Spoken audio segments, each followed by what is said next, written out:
Dans notre adresse à l'Union africaine, nous avons parlé de l'aide publique au développement, de Official Development Assistance, et nous avons articulé un petit peu, nous avons donné quelques arguments. Les voici. ODA by sector. Nous allons vous lire juste les chiffres. Tout ce qui est noir, la ligne noire, là, c'est la même. Hein?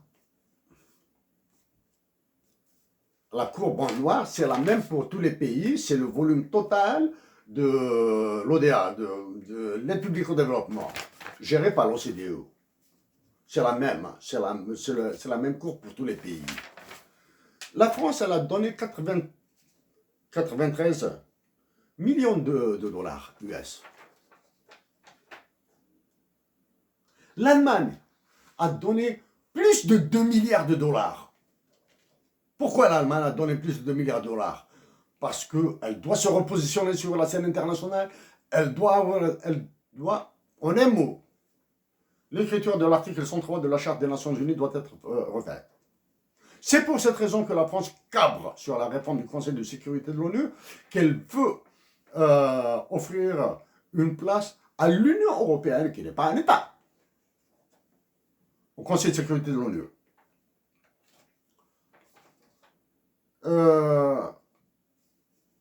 L'Angleterre, le Royaume-Uni, pardon, 220 millions de dollars. L'Espagne, avec tout ce qu'elle vit, toutes les crises qu'elle vit, elle a donné plus que la France, du moins, à peu près comme la France, 76 millions de dollars. Les États-Unis d'Amérique, ils ont donné 7 milliards 310 millions. C'est pour cette raison.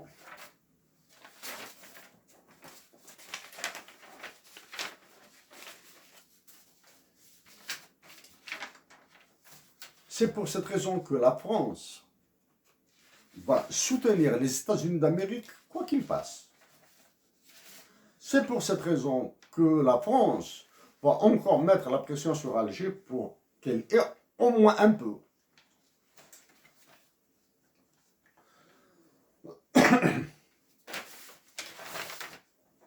Monsieur le Président de l'Assemblée, voici la liste des pays récipiendaires de l'aide publique au développement, de DAC list of ODA receptions. Il y a 1, 2, 3, 4 catégories. La catégorie supérieure dans les pays qui reçoivent l'aide publique au développement. L'Algérie est avec la Chine. L'Algérie est avec la Chine. La Chine a droit à l'aide publique au développement. Ça, c'est l'OCDE, le document d'hier. Donc, l'Algérie est classée de the upper middle income countries and territories. Donc, the lower middle income, revenu moyen, hein, c'est le produit national brut, hein, en moyen. Il y a le Maroc et la Tunisie. Donc, ils sont moins classés que l'Algérie.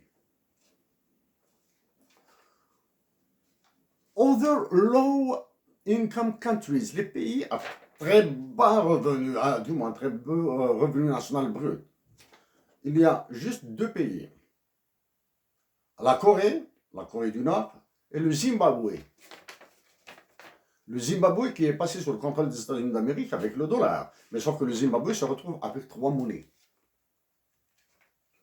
Pour les autres, les pays avec un peu de méchanceté de notre part, qui ne devraient pas exister sur Terre.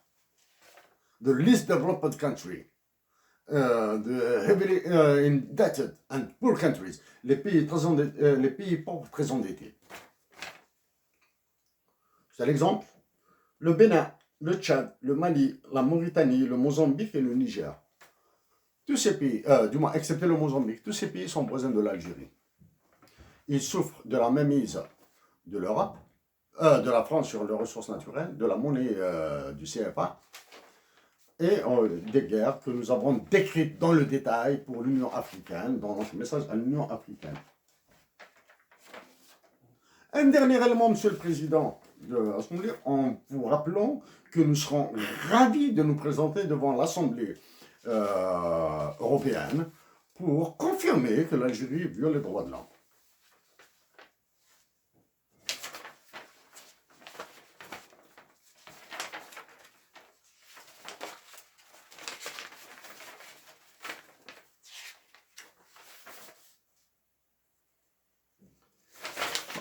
Maintenant, les populations. Toujours. Statistiques d'Eurostat. En 2020, l'Allemagne a 83 millions d'habitants. Jusqu'à 2040, elle aura un taux de croissance négatif. Du moins, un taux de décroissance. Nous précisons, de 2020 jusqu'à 2040, elle connaîtra une croissance négative. En 2050, elle aura 82 millions. En 2040, elle aura 83 millions. Et en 2050, 82 millions. C'est-à-dire carrément là, ce n'est plus le taux de croissance qui est négatif, c'est la population elle-même qui va baisser. De 83 millions à 82 millions. La France, 67 millions, comme ça, rapidement, 2020, 2030, 68 millions, 2040, 69 millions, c'est toujours le même topo que la France, que l'Allemagne. Un taux de croissance négatif. Mais en 2050, elle aura 70 millions d'habitants. En 2060, elle aura 69 600 000 habitants. Là, c'est carrément la population qui baisse. Donc, la bombe démographique n'est pas en Afrique ou en Algérie. Elle est en Europe. Si nous sommes élus président de l'Algérie, nous allons doubler la population sur 30 ans, 35 ans maximum. Nous allons maintenant... Ça, c'est le graphique que nous avons utilisé dans notre adresse à la Commission africaine. Voici en rouge, c'est la croissance de la population africaine qui va atteindre les 2,8 milliards à l'horizon de 2060, hein, les mêmes horizons de prévision, de prédiction pour nous. Donc, puisque la bombe démographique est en Europe, donc cette croissance, elle est croissante, hein, la population elle est croissante. Mais elle croît moins vite. C'est ce que ça veut dire ce graphique. Parce que la ligne bleue dit que la population africaine va augmenter. Donc, c'est maintenant l'Afrique, y compris l'Algérie, les pays du Sahel seront visés par des guerres pour qu'ils l'arrêtent en 2025, pour qu'ils arrêtent la croissance de la population en 2025. C'est-à-dire, l'Europe va encore redéclarer des guerres à des pays africains pour renouveler l'accord de Berlin de 1885, en rappelant à la Belgique que le Congo a été une propriété privée du roi, de leur roi. Ça, c'est pour les populations. Monsieur le Président, pour terminer avec vous, avec l'Assemblée,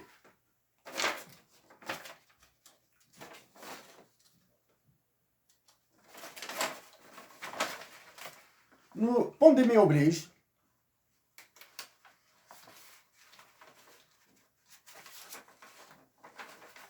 Pandémie oblige, nous allons lire pour vous un document des archives de l'Organisation mondiale de la santé. Nous excusons, nous allons projeter parce que c'est en anglais et nous n'avons pas la version papier. Le typhus en Algérie a commencé en 1921, 1078 cas ont été recensés. En 1920. En 1941, bon bien sûr, de 1920 jusqu'à 1941 que le typhus sévissait en Algérie. Là, nous avons une pensée très affectueuse à maman, à notre mère, qui nous a parlé de ça, alors que nous ne comprenions pas ce que c'est. Elle nous a parlé du typhus. En 1941, 12 961 personnes. Le texte dit, en Algérie et en Tunisie, où les vaccinations n'ont pas été pratiquées sur une échelle comparable, la progression de la maladie a été continue au cours des 5 dernières années. La version en anglais, c'est un document bilingue. En Algérie et en Tunis, il y a une fois, je pense qu'ils auraient dû écrire Tunisia. Tunisia, where vaccinations were not carried out on anything like the same scale, the progress of the disease was practically continuous during the last 5 years. Là, c'est la politique d'extermination organisée par la France en Algérie. Bien sûr, dans le texte, plus loin dans le texte, les rédacteurs de cette étude ont dit que les militaires français à l'époque les ont empêchés d'avoir toutes les données. Maintenant, c'est la pandémie dont on parle, dont les médias parlent en Algérie. Le hasard aussi, c'est le hasard. Nous disons le hasard. Parce que nous voulons utiliser de moral hazard and adverse selection. Mais la traduction en français, ça donne aléa moral, sélection adverse et aléa moral. Alors que aléa moral, ceux qui nous verront, vous, les autres, penseront que aléa moral pense esprit ou quelque chose comme ça, psychologique. Alors qu'en anglais, la définition originelle en anglais, moral hazard, hazard en anglais signifie, en anglais américain, signifie danger. Hazard, la traduction littérale en français, c'est danger. Ce n'est pas le hasard, l'aléa, la probabilité. Hasard, actuellement, avec la pandémie qui sévit, aucun pays de l'Union européenne ou bien du monde avancé n'a proposé d'aide aux pays africains. Nous rappelons et nous le disons que l'État algérien a donné entre 2 et 3 milliards d'euros à la France pour sauver ses territoires dans l'Atlantique, dans l'Amérique du Sud. Ces colonies en Amérique du Sud. Donc, Monsieur le Président du Parlement européen, nous espérons vivement nous présenter devant vos députés pour confirmer que l'Algérie qu'en Algérie se pratique une violation massive des droits de l'homme. Et devant vos députés, nous tirerons les autres conséquences de cette violation sur l'Europe. Bien sûr, devant vos députés, nous allons argumenter, nous allons fournir une argumentation plus complète et tirer les conséquences les plus évidentes que nous avons évitées ici. Parce que nous voulons laisser une voie large pour la discussion, pour un dialogue, pour arrêter la guerre entre l'Algérie, le Mali et le Niger. Monsieur le Président, en Amérique du Nord, nous avons dépassé ces histoires de religion, de nationalité, tout ce que vous voulez là. Mais là, grâce à une femme qui nous a forgés là, et qui fait dans la mathématique de la logique, un peu de littérature. C'est un Amazir qui vous parle. Amazir, il يتكلم معكم. It's an Amazir who is speaking with you, who is addressing you. Donc, Monsieur le Président, nous souhaitons vivement nous exprimer devant les députés du Parlement européen. Nous vous demandons d'agir auprès du président de la France, M. Emmanuel Macron, pour éventuellement une rencontre, une discussion pour arrêter la guerre entre le Mali et le Niger. Nous allons reparler des droits de l'homme en Algérie et reparler de M. Hissène Ahmed et de Halim Sidi. Monsieur le Président, nous vous remercions de nous avoir écoutés et nous espérons recevoir un écho de votre part, un message de votre part. Pour nous reviendrons sur notre adresse à l'Union africaine et notre adresse à vous, Monsieur le Président, et au Parlement européen. Nous reviendrons le 7 janvier pour fournir des éléments additionnels, pour fournir l'avancement, les résultats. Monsieur le Président, une autre fois, permettez-nous de vous le dire en tamazight, Gaz. Bonne année, Happy New Year to you and your family and all the humans who are kind, who are pitiful. Monsieur le Président, merci de nous avoir écoutés. Chez le du Canada.